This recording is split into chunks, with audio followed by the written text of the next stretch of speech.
राधे राधे गुरुजी। जी जय श्रीमन नारायण जी। गुरुजी, हम सब परिवार मतलब आपके आज हम बहुत दिन के बाद मतलब यहाँ आ गए हैं। हम तो बहुत भाग्यशाली समझ रहे हैं कि जो कि आपके दर्शन हो गए हैं। और गुरुजी अपना एक हमारी बहन की लड़की है, वो जो है कि अपने धर्म को मानती नहीं है। कहाँ है? हाँ, यही हम लेके आए हैं। बात कराओ। वो बाइबल वाइबल पढ़ती है गुरुजी। बात कराओ। मैं बहुत परेशान हूँ, मेरे बहन बड़ी परेशान है। इसके दिमाग में घुसता ही नहीं, अपने भगवान को मानती नहीं है। बात कराओ। बताओ, बोलो कौन सिखाया, क्यों पढ़ते हो? अच्छा लगता है। क्या पढ़ते हो? बाइबल। क्या पढ़ा उसमें? वचन। वचन? जी। कौन सा वचन? बताओ। बाइबल का जो वचन होता है वही पढ़ा। तो क्या वचन, हमें भी तो कुछ बताओ। कौन सा वचन, क्या कहती है बाइबल?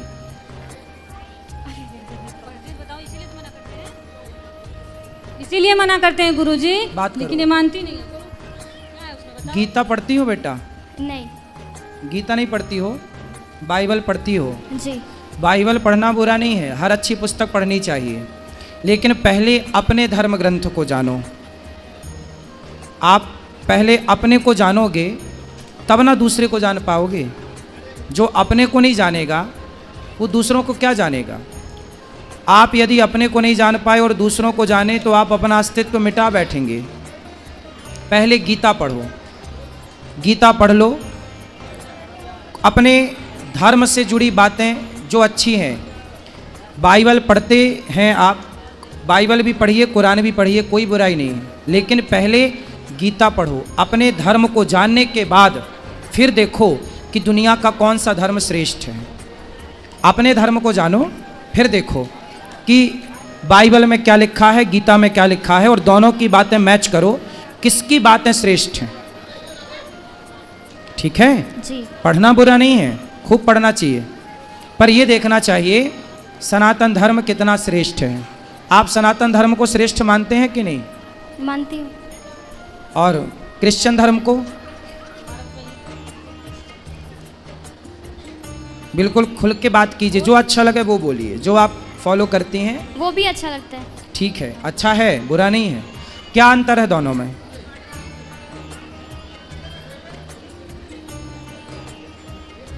बताओ।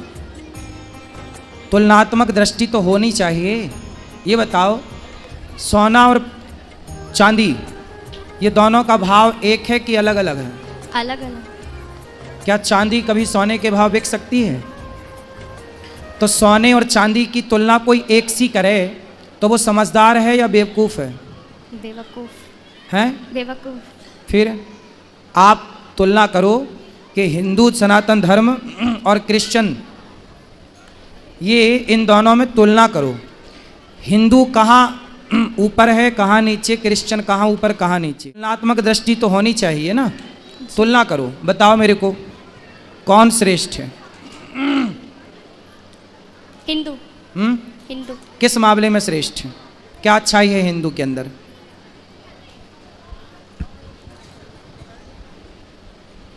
हम बता दें? जी। सुनो, आप बाइबल भी पढ़ना और कुरान भी पढ़ना और भगवत गीता भी पढ़ना, कुछ वेदों को भी समझो, सुनो, पुराणों को पढ़ना। इससे क्या पाओगी कि हिंदू कहता है अहिंसा ही परमो धर्म। हिंदू किसकी बात करता है? सनातन क्या बोलता है? अहिंसा ही परमो धर्म। हमारे यहाँ अहिंसा कोई परम धर्म मानते हैं। किसको परम धर्म मानते हैं? अहिंसा। अहिंसा मतलब जानती हो? नहीं जानती हो? किसी को मारना हिंसा होता है। जैसे आपने किसी को मारा, जैसे बकरे को काटा, जी, तो वो हिंसा है, और बकरे को ना काटना अहिंसा है। मैं आपको नहीं मारता, मैं किसी चींटी को नहीं मारता, मतलब मैं अहिंसावादी हूँ। किसी जीव को ना मारना क्या होती है बेटा? अहिंसा। अहिंसा। और किसी को मारना क्या होता है? हिंसा। हिंसा। मारना हिंसा है और ना मारना अहिंसा। अहिंसा। तो जो हिंदू धर्म है वो कहता है अहिंसा ही परमो धर्मा, मतलब किसी जीव को ना मारना, किसी को नुकसान ना पहुंचाना, किसी को दुख ना देना ही सबसे बड़ा धर्म है। हम सबसे बड़ा धर्म किसे मानते हैं? किसी जीव को दुख ना पहुंचे। हम किसी की हत्या नहीं करते। हमारे यहाँ दीपावली, कोई भी पर्व आवे, हम गाय को माता मानते हैं। किसको माता मानते हैं? गाय को। गाय को। जबकि क्रिश्चियन लोग गाय को खा जाते हैं, हाँ या ना? हाँ। तो यदि गाय को आप माता मानते हैं, गाय की आप हत्या नहीं करना चाहते क्योंकि आपके अंदर दया है। जी। क्या है आपके अंदर? दया। इस संसार में सबसे ज़्यादा दया किसी के अंदर है तो सनातन धर्मियों के अंदर है। और किसी अन्य मजहब, आप अमेरिका जाइए, लंदन जाइए, वहाँ तो क्रिश्चियन ही है ना, पर वहाँ पर गाय खाते हैं, बकरा खाते हैं, मुर्गा खाते हैं, सुअर खाते हैं। यदि दया होती तो वो मांस क्यों खाते? हमारे देश में इतनी दया थी कि हम मांस नहीं, कंदमूल फल खाने वाले लोग हैं कि फल खा के गुजारा कर लेंगे। फल तो देखो पेड़ से गिर जाता है, किसी के मतलब का नहीं, खा लो, कम से कम अपने स्वाद के चक्कर में किसी की हत्या तो ना करो। तो इतना साइंटिफिक सनातन धर्म है। ये दुनिया, पृथ्वी गोल है, बाइबल में लिखा है पृथ्वी चपटी है। पढ़ा आपने? अभी नहीं पढ़ा। वहाँ पहुँचेंगे तो आपको मिलेगा कि पृथ्वी चपटी है, जबकि वेदों में लिखा है कि पृथ्वी गोल है। हमारे वेद ये सिद्धांत जानते थे, वैज्ञानिकों ने सैटेलाइट से देखा तो पाया कि पृथ्वी गोल है, पर सैटेलाइट के पहले लाखों साल पहले हमारे ऋषियों ने कह दिया था कि पृथ्वी गोल है। मतलब हमारे वेद पुराण पूरे साइंटिफिक हैं।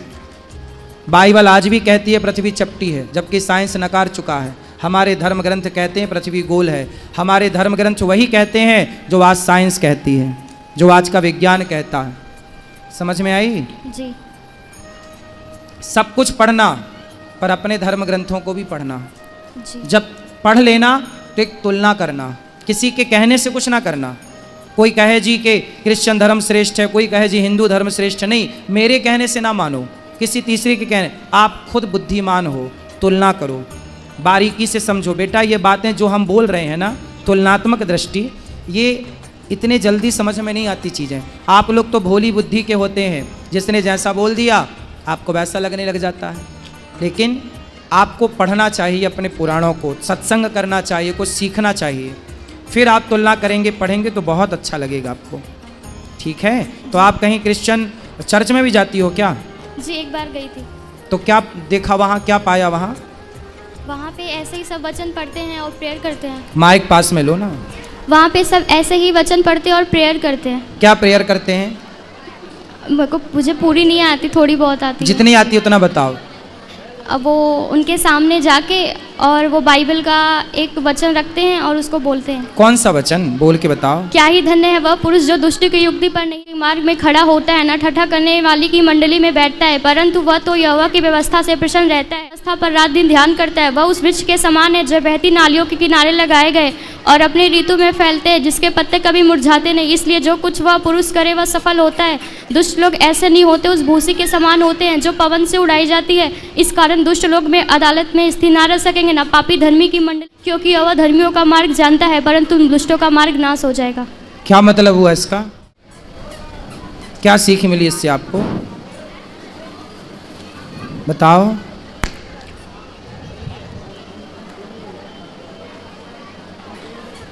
बताओ। मतलब कि बुरे लोगों के साथ नहीं रहना। बुरे लोगों के साथ नहीं रहना। अब आपको ये तो पता करना पड़ेगा कि बुरे लोग कौन हैं। जो गाय को माता मानते हैं वो बुरे हैं, या जो गाय खा जाते हैं वो बुरे हैं। अब आपको यही देखना है कि बुरे कौन हैं। गाय को माता मानने वाले लोग बुरे हैं या गाय लोग बुरे हैं? गाय को खा जाने। तो खा जाने वाले लोग ही कह रहे हैं कि बुरी संगत ना करो, तो वो क्यों कर रहे हैं? क्यों गाय खा रहे हैं? जब वो कह रहे हैं हत्या ना करो तो क्यों हत्या कर रहे हैं? अच्छा, और क्या समझ में आया आपको? सुनो, हो ना जी। आपने तो बहुत कुछ देखा। क्या में स्त्री को भगवान के रूप में देखा? नहीं। लेकिन हिंदुओं के यहाँ स्त्री भगवान के रूप में पूजी जाती है। जी। कौन है वो? सीता। सीता है, दुर्गा है। हमारे यहाँ साल में 2 बार नवरात्रि आती है और घर घर देवी दुर्गा की पूजा होती है। केवल हिंदू ऐसा है तो नारियों का सम्मान भगवान की तरह करता है, नारियों को। और दुनिया में कोई नहीं है ऐसा जो नारियों को भगवान के दर्जे पर रखा हो। बताओ, और हिंदुओं के अतिरिक्त किस धर्म में नारियों की पूजा होती है? किसी में भी नहीं। फिर तो तुम्हारा धर्म श्रेष्ठ है या दूसरों का? हमारा। क्या श्रेष्ठता है? हमारे यहाँ केवल पुरुष की पूजा नहीं, सीता राम की पूजा होती है, सीता सहित राम की। केवल कृष्ण की पूजा नहीं, राधा सहित कृष्ण की। जिस जगह कृष्ण खड़े होते हैं उसी जगह राधा खड़ी होती हैं, जिस जगह राम खड़े होते हैं उसी जगह सीता। बिना सीता का तो बताओ, बिना राधा के कोई कृष्ण का मंदिर हो तो बताओ। भगवान के साथ स्त्री का केवल संयोग हिंदू धर्म में है, और कहीं दुनिया में स्त्री को केवल भोग का सामान समझा जाता है। पूरी दुनिया में स्त्री को क्या माना जाता है कि ये तो भोग की वस्तु है, इसलिए दुनिया च्युइंगम की तरह चबाती है। जो क्रिश्चियन देश हैं वहाँ क्या होता है, लड़की 18 साल की होती है, चली जाती है। पश्चिमी देशों में ये कल्चर है, वहाँ लड़कियाँ जाती हैं, जहाँ मन पड़े वहाँ लड़के लोग क्या करते हैं, लड़कियों के साथ शोषण करते हैं। और वहाँ पर कोई पति नहीं होता, कोई पत्नी नहीं होती बेटा, आज इसके संग कल उसके संग, ऐसे पूरी ज़िंदगी गुजर जाती है, क्योंकि वहाँ नारी को भगवान के स्थान पर नहीं रखा गया। हमारे यहाँ शादी हो जाने के बाद लोग ये नहीं कहते कि पत्नी आ रही है, लोग ये कहते हैं घर में लक्ष्मी आ रही है। नारी का जितना आदर यज्ञ होता है तो पत्नी बगल में बैठती है, बिना पत्नी के यज्ञ नहीं होता। हमारे हिंदू धर्म में नारी का सम्मान, पुरुष का सम्मान, माता का सम्मान। हमारे यहाँ माता को भगवान कहते हैं, मातृ देवो भव। बताओ, और किस धर्म में माता को भगवान कहा जाता? किसी में भी नहीं। किस धर्म में बाप को भगवान कहा जाता? पितृ देवो भव। हमारे यहाँ पिता को भगवान कहा जाता। और कहाँ कहा जाता है?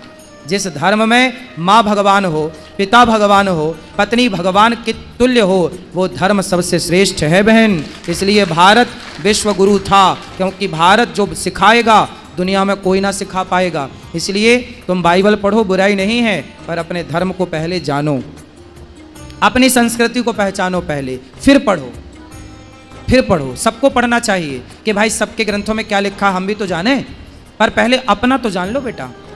अपना नहीं जानोगी तो कल को तुम अपनी तो रह ना पाओगी, उनको जान लोगी तो आपको लगेगा वही अच्छा है। क्योंकि आपने अपने को तो जाना नहीं कभी, अपने को जाना होता तो आपको लगता कि यार हमसे अच्छा, हमारे संस्कृति, हमारे धर्म से अच्छा तो कुछ है ही नहीं। समझ में आई? जी। हाँ गुरुजी, इनका विवेक तो इतना खत्म हो गया कि अपना घर छोड़ के उसके यहाँ चली गई जहाँ चर्च है। वहाँ की 2 महिलाएं हैं, वही इनको बुलाती हैं और ये चली गई। और हम लोग इतने परेशान हो गए कि पूछिए मत, गए ये लोग लेके आए, इनके पापा और मेरे मतलब पति गए। कथा सुनवाया करिए, सत्संग कराया करिए, ठीक। ये तो प्रसाद भी नहीं खाते गुरुजी हम भगवान जी का। बात कराओ। इतनी पागल है कि क्या बताऊं। प्रसाद क्यों नहीं खाते बेटा? उसमें लिखा है कि प्रसाद नहीं खाना चाहिए। क्यों? क्योंकि उनको छोड़ के किसी और को परमेश्वर करके नहीं मानना है। किसको परमेश्वर मानते हैं आप? यीशु मसीह। आप यीशु मसीह को परमेश्वर मानते हैं? जी। और कृष्ण को क्या मानते हैं? यीशु मसीह कब आए? 2000 साल पहले। 2000 साल पहले। और श्री कृष्ण कब आए? 5000 साढ़े 5000 साल पहले। देखो, आपको कृष्ण कब आए ये पता नहीं, यीशु कब आए पता है। क्रिश्चियन लोग यही तो करते हैं बेटा, हिंदुओं को बरगलाकर धर्म परिवर्तन कराते हैं, और आपको लगता है कि आप अच्छा कर रहे हैं। धर्म परिवर्तन करना सबसे बड़ा अपराध है। स्वधर्मे निधनम श्रेयः परधर्मो भयावह। अपने धर्म में रहना अच्छा है। हमारे देश के राजा मर गए, मुगलों ने क्या बोला था? तलवार गर्दन में रखी, धर्म परिवर्तन कर लो। जिंदा चुना दिए गुरु गोविंद सिंह जी के बच्चों को, सुना है आपने? जी। उनसे बोला था मुगलों ने, बच्चे थे 5 साल के, 7 साल के, 8 साल के, कि भाई धर्म परिवर्तन कर लो। लेकिन बच्चे दीवार पे चुनवा दिए गए, मर गए, वो शहीद हो गए, लेकिन उन्होंने अपना धर्म नहीं छोड़ा। ये धर्म की अखंडता है। और आप कह रही हो कि प्रसाद नहीं खाना। हमारे यहाँ तो प्रसाद को ही भगवान कहते। प्रा मतलब प्रभु के, सा मतलब साक्षात, दा मतलब दर्शन। प्रभु के साक्षात दर्शन ही प्रसाद है बेटा। प्रसाद किसे कहते हैं? जो हम लोग खाते हैं ना, पहले भगवान जी को भोग लगाते हैं। भगवान कौन? भगवान मतलब प्रकृति, भगवान। तो भा मतलब भूमि, गा मतलब गगन, वा मतलब वायु, आ मतलब अग्नि, ना मतलब नीर। पृथ्वी 5 तत्व से बनी है, पृथ्वी जल वायु अग्नि आकाश। इन 5 तत्व के समूह को ही, प्रकृति को ही भगवान कहते हैं। वही हमें सब कुछ देते हैं। आप अच्छा, हमारे भगवान, आपने कहा यीशु मसीह 2000 साल पहले आए, तो यीशु मसीह को आप क्या मानते हैं? परमेश्वर। जी, किस आधार पे मानते हैं? क्योंकि उनको शुक्रवार को मार दिया गया था और वो संडे को जिंदा हो गए थे। मतलब मार दिया गया फिर जिंदा हो गए तो आपको लगा भगवान है? अभी उसमें ऐसा ही लिखा है वचन में। तो मतलब कोई मर के जिंदा हो जाए तो भगवान है? जी, तो ऐसे तो बहुत सारे लोग, कई बार डॉक्टर कह देता है ये मर गए, पर रास्ते में ले जाते वो जिंदा हो जाता है। ऐसा हुआ कई बार कि अर्थी निकल गई और वो उठ के बैठ गया, तो आप उसे भी भगवान मान लोगे? बेटा, कई बार ऐसा हुआ कि डॉक्टरों ने मृत घोषित कर दिया, शमशान ले जाया जा रहा था और शमशान ले जाते वो आदमी उठ के बैठ गया। ऐसा हुआ है कई बार, हाँ या ना? हाँ। फिर तो आप भगवान मान लो। ऐसे तो फिर बहुत भगवान हो जाएंगे, फिर आप किस किस को भगवान मानोगे? भगवान किसे कहते हैं बेटा, ये परिभाषा समझो। भगवान किसे कहते हैं? जो भली भांति सृष्टि उत्पन्न करे, जो करता हो, पालन करता हो, संहार करता हो, वो भगवान कहलाता है। भगवान नारायण ब्रह्मा बन के सृष्टि उत्पन्न करते हैं, विष्णु बन के पालन करते हैं और शिव बन के संहार करते हैं। ये भगवान है। कोई मर के जिंदा हो जाए, भगवान श्री कृष्ण ने तो गिरिराज जी उठाया, भगवान ने तो अग्नि का पान किया, भगवान ने तो सांपों के बीच में जाके सर्पों को, कालिया नाग को वहाँ से विदा किया। इतना समूह खोल के पूरा ब्रह्मांड दिखाया, ये कोई इंसान तो कर नहीं सकता था। आप कहती हो कि वो मर के जिंदा हो गए, अरे छोड़ो, भगवान श्री कृष्ण के गुरुजी सांदीपनी का बेटा कई साल पहले मर गया था, उसकी हड्डियां तक नहीं थीं। गुरुजी के मरे हुए बेटे को यमपुरी से कृष्ण भगवान लेकर आए और मरे को जिंदा किया भगवान ने। आपने ये नहीं पढ़ा होगा अपने भगवान के बारे में, मरे को जिंदा, गुरुजी के पुत्र। ये पढ़ना, भागवत जी में लिखा है। यदि बाइबल पढ़ती हो तो भागवत भी पढ़ा करो बेटा। उसमें लिखा है कि भगवान श्री कृष्ण के गुरु सांदीपनी जी का बेटा मर चुका था, पर मरे हुए पुत्र को जीवित किया, लिखा है। पढ़ा कि नहीं आपने? पढ़ लो बेटा, पढ़ लो। भगवान मरे को जीवित करते हैं, और एक को नहीं, अनेकों को किया। आग पीना, इतने से मुंह में ब्रह्मांड, एक उंगली से पहाड़ कौन उठा सकता है? गिरिराज जी उठाए थे ना भगवान, हाँ या ना? हाँ। तो एक उंगली से पहाड़ कौन उठा सकता है? बोलो। कोई नहीं। भगवान ने तो उठाया, उठाया कि नहीं? जी। कृष्ण जी कौन है? भगवान। हैं? भगवान। कृष्ण भगवान हैं? जी। आप मानती हो कृष्ण को भगवान? जी, मानती थी। मानती थी? जी। अब नहीं मानते? क्यों नहीं मानते? जब से बाइबल पढ़ने लगी तब से छोड़ दिया। जब से बाइबल पढ़ने लगी तो कृष्ण को छोड़ दिया। तो शादी हो जाएगी आपकी, कल को दूसरा पुरुष अच्छा लगने लग जाएगा तो अपने वाले को छोड़ दोगी? हाँ? दूसरे को अच्छा लगने लग जाएगा तो छोड़ दोगी? नहीं। अरे भाई, भगवान श्री कृष्ण ही हैं बेटा। तुम्हारी बुद्धि तरीके से घुमा दी उन लोगों ने, गजब तरीके से वो खेलते हैं। देख लो, क्रिश्चियनों का काम ही है। देखो ये लड़की है, अब कल को ये बाइबल पढ़ेगी, क्रिश्चियनों से शादी कर लेगी, फिर क्या होगा? क्रिश्चियन लोग इसी से बच्चे पैदा करेंगे और तुम्हारे अपनों के खिलाफ ही इन्हीं बच्चों को उतार देंगे। उनका एजेंडा यही है, हिंदू लड़कियों को फंसाओ और उन्हीं से बच्चे पैदा करो और हिंदुओं को उन्हीं से लड़ाओ। यही है उनका फंडा। क्रिश्चियन लोगों का यही फंडा है बेटा, है ना? चक्कर में पड़ गई हो। पिक्चर देखी होगी आपने, कश्मीर के बाद कौन सी आई थी? कौन सी फाइल आई थी वो? कौन सी भाई बताओ? केरला, द केरला फाइल देखी हो पिक्चर? जी। क्या देखा उसमें? वो धर्म परिवर्तन कराते लड़कियों को बहका के। वही तो आपके साथ हो रहा है, और आपका धर्म परिवर्तन कर भी दिया उन्होंने। आपको पता ही नहीं चला कि आपका धर्म परिवर्तन कर दिया, माइंड वॉश कर दिया, पूरा खत्म कर दिया आपके मन से कृष्ण को और यीशु को बिठा दिया। यही तो धर्म परिवर्तन है बेटा।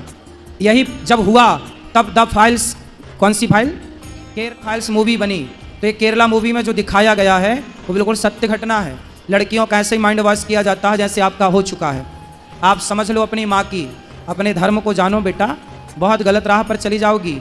कल को आपसे ही सारा काम करेंगे वो लोग। आप जैसी हमारे धर्म में तो कन्या को देवी कहा जाता है। आप जहाँ गई हो वहाँ तो केवल आप भोग का सामान बन के रह जाओगी, केवल भोग का सामान बन के। बुद्धि सुधार लो और यहाँ मत जाओ जहाँ जाती हो। गीता पढ़ो, मंदिर जाओ। और आप सभी से मेरी प्रार्थना है, अपने बच्चों को पहले गीता पढ़ाओ, पहले भागवत पढ़ाओ, उसके बाद कुछ पढ़ें, वरना देखो बुद्धि इस तरह से गोलमाल हो जाएगी, पता ही नहीं चलेगा। फिर कितना भी समझाए कोई। रावण को बहुत समझाया था सबने, पर जब विनाश काले विपरीत बुद्धि। भगवान कृष्ण भी समझाने गए थे दुर्योधन को, मान जा, पर जब विनाश काले विपरीत बुद्धि। इस तरह से शकुनी ने समझा दिया था दुर्योधन को कि कृष्ण भी ना समझा पाए। इस तरह से समझा दिया मंथरा ने कैकई को कि दशरथ भी ना समझा पाए। यही क्रिश्चियन लोग समझा देते हैं आपकी बहन बेटियों को, फिर ना माँ बाप समझा पाते ना गुरु समझा पाते हैं। समझ में आई? जी। क्या समझ में आई? बताओ बताओ, क्या समझ में आया बेटा आपको? अब आप जाओगी? नहीं। कहाँ? चर्च में। चर्च में जाने से कोई फायदा नहीं है बेटा, आप मंदिर जाओ। सनातनी हो, अपने धर्म को पहले पढ़ो, अपने कृष्ण को पहले जानो, अपनी साइंटिफिक संस्कृति को जानो। हमारी संस्कृति कितनी पुरानी है। क्रिश्चियन लोग, डार्विन कौन है? नहीं पता। नहीं पता। डार्विन एक क्रिश्चियन है और डार्विन की थ्योरी कहती है कि आप बंदर की संतान हो। क्रिश्चियन कहते हैं कि आप बंदर हो, आपके पूर्वज बंदर थे। अब बताओ, यही पढ़ाया जाता है, जबकि हम हिंदू लोग मानते हैं। आपका गोत्र क्या है? गुरुजी वस्त्र गोत्र हम लोग। इनको दो। आपका गोत्र जो है ना, हमारे यहाँ गोत्र होता है बेटा, हम बंदर की संतान नहीं, ऋषि मुनियों की संतान है, ऋषियों की संतान है हम। इसलिए हमारा तो पूरा जिस दिन से सृष्टि बनी उस दिन से आज तक का रिकॉर्ड है। किस तरह भगवान नारायण की नाभि से कमल हुआ, कमल में ब्रह्मा जी उत्पन्न हुए, पूरा साइंस। 5.5 आप कहती हो कि यीशु का जन्म 2000 साल पहले हुआ, हमारे भगवान तो 5,500 साल पहले आए, द्वारिका का निर्माण कराया, द्वारिका के राजा बने और जाने के पहले द्वारिका को पानी में डुबा दिया। आश्चर्य मानेंगे, वही पानी के अंदर डूबी हुई द्वारिका आज भी है। अभी मोदी जी ने जाकर पूजा किया था उस द्वारिका के अंदर, हाँ या ना? हाँ। तो हमारे अवशेष तो 5,500 साल पुराने। 7 लाख साल पहले राम आए, जिनका अवशेष आज भी राम सेतु के रूप में है। तुम तो 2000 साल पुरानी बात करती हो बेटा, हम तो 7 लाख साल पुरानी बात करें। इतना पुराना इतिहास है। जो पुराना है उससे आप जानती नहीं हो, जो आज का है उससे आप जानती हो। हम किसी के धर्म को गलत नहीं कहते, लेकिन हमारा धर्म, आप पूरी बात कर लो हमसे, जो आपके सवाल हो कर लो। कोई साइंस से जुड़ा सवाल हो, आध्यात्म से जुड़ा सवाल हो, कर लो। आपको पूरा हम वैदिक पुराणिक ढंग से आपको जो प्रॉपर उत्तर है वो आपको देने की कोशिश करेंगे। आप बाइबल पढ़ लो और गीता पढ़ो, फिर दोनों को तुलनात्मक दृष्टि से तराजू में रख के तौलो कि किसकी बातें श्रेष्ठ हैं। सारी दुनिया श्रेष्ठ बातें करती तो मांस क्यों खाती? हम तो कहते हैं मांस ना खाओ। हम हिंदू लोग ही आज पूरी दुनिया में बचे हैं जो कि शाकाहार करते हैं। जो बचे हैं 2-5% वो शाकाहारी हैं, बाकी दुनिया पूरी मांसाहारी हो चुकी है। तो लोगों के ग्रंथ तो हिंसा सिखा रहे हैं, मारना काटना सिखा रहे हैं। हमारा धर्म ही है जो कहता है चींटी को भी दाना डालने की परंपरा हिंदुओं की रही है, हाँ या ना? हाँ। इतना श्रेष्ठ धर्म है बेटा। आगे आपकी इच्छा, सही राह बताना, सही राह पर चलना आपका धर्म है, हमारा धर्म है बताना समझाना, पर आपको अपने धर्म को रिसर्च करना चाहिए। ठीक है? और कोई सवाल आपका? जी नहीं। बोलो। राधे राधे। राधे राधे।